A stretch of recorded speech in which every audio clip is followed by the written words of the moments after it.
back, and I say go back, but I got to keep moving here. Got to keep moving.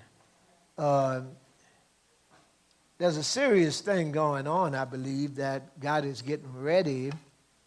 And I want to say this to you before I get started. One of the questions Monday night was about the revival that we should see in this last hour.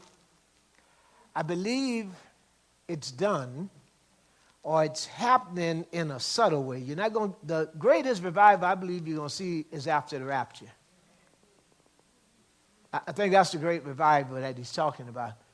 I believe right now we're in the state of the falling away before he comes. I think he's fixing to come.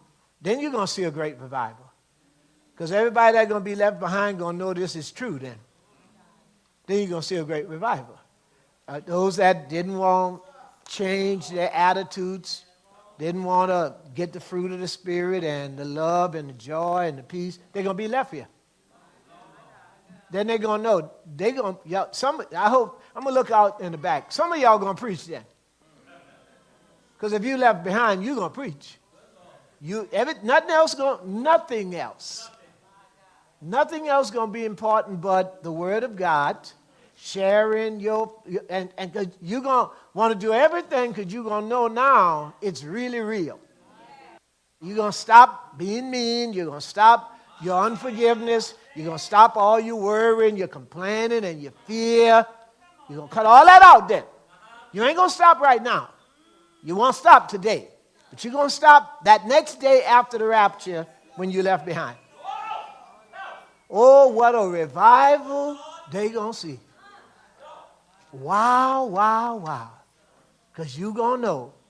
Now, your neighbor might not know, but you're going to be trying to tell them, oh, I knew this was going to happen. But right now, don't bother you. It don't move you. I'm so afraid. I'm afraid. I'm really afraid of that. Because that's going to be really a troubled time.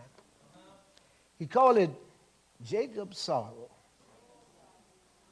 Going to be much sorrow at that time. Much sorrow.